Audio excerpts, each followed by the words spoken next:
Fitsara toko 7:10.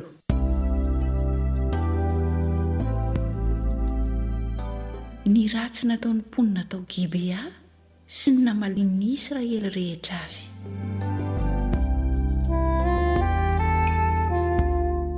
Ary tamin'izany andro izany raha tsy nisy mpanjaka teo amin'ny Israely dia nisy lehilahy anankiray nivahiny tary antsinanany tany avoan'i Efraima ka naka vady tsin-drano avy amin'ny Betlehema Joda.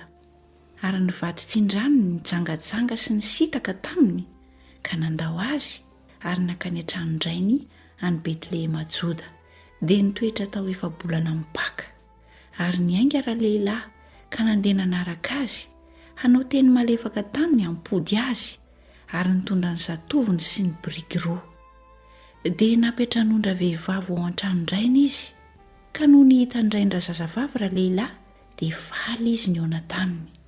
Ary niazon'azy ny rafozany raindra zazavavy ka nitoetra teo amin'ny atelona izy dia nihinana sy nisotro ary nandry tao izy roa lahy. Ary nohony tamin'ny andro fahaefatra dia nifoha maraina koa izy ka niomana handeha fa hoy ny raindra zazavavy tamin'ny vinantony, oka aloha mba hanao ody ambavafo kely ianao, ary rehefa afaka izany dia handeha ianareo. Dia nipetraka izy roa lahy ka niara-nihinana sy nisotro. Dia hoy ny raindra zazavavy tamin-dra lehilahy, mba maneke ny andro eto ny alina ary aoka ho faly ny fifonao.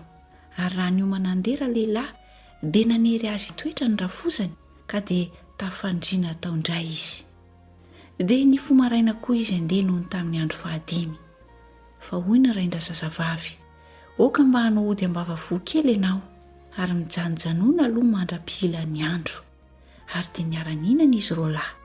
Ary raha niainga handeha ra-lehilahy sy ny vady tsin-dranony ary ny ankizilahiny dia hoy ny rafozany raindra zazavavy taminy, indro efa ho hariva ny andro izao, ho masina ianao, mandry re anio alina, indro efa hilentika ny masoandro ka mandry eto mba hifalian'ny fonao.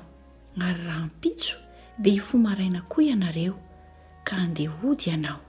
Fa tsy nety nijanona intsony ra-lehilahy tamin'izany alina izany, fa niainga ihany izy ka nandeha dia tonga tandrefin'ny Jebosa, Jerosalema izany.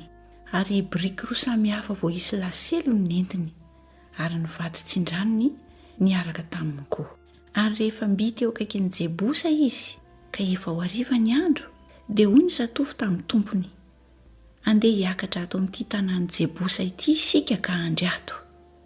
Fa hoy ny tompony taminy, tsy hiakatra amin'ny tanànan'ny olona hafa firenena izay tsy isan'ny zanak'Israely isika, fa androso ihany ho an'ny Gibea.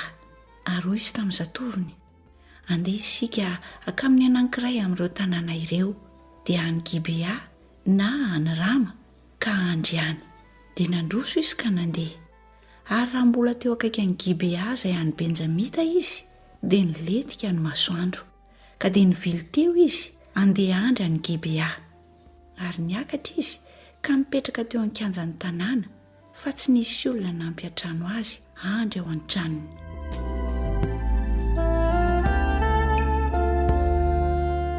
Ary indro nisy lehilahy antim-panahy avy niasa tany an-tsano ny hariva, sady olona avy any amin'ny tany avoan'i Efraima koa izy, saingy nitoetra tany Gibea.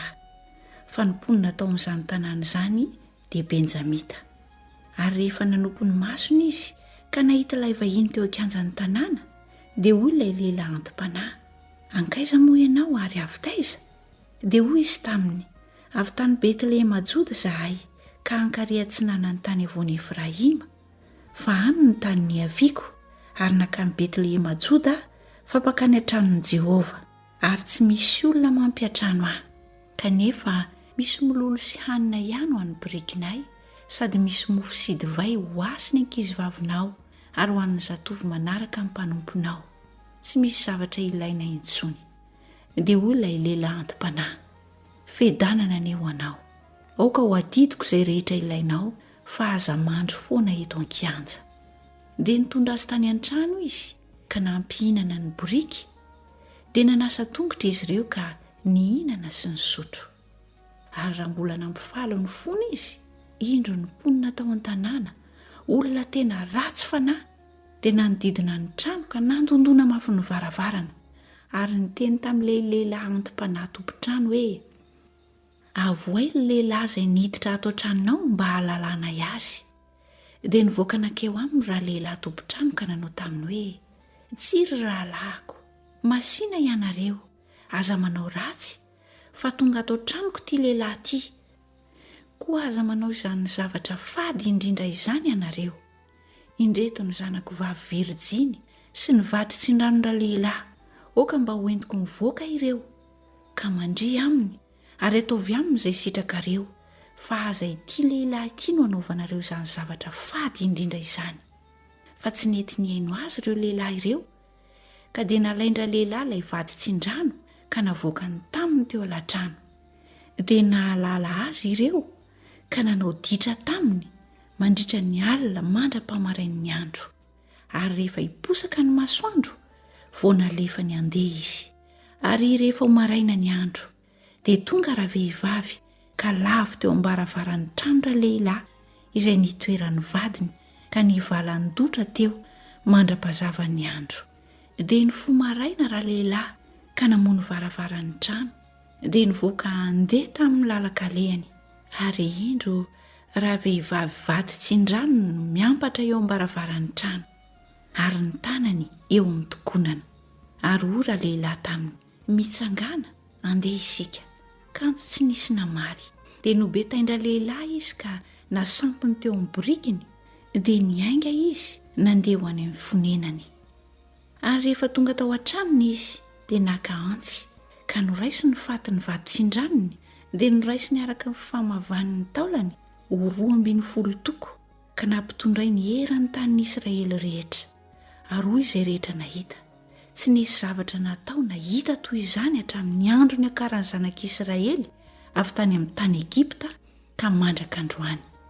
Evero izany, samy maka saina ka ambarao.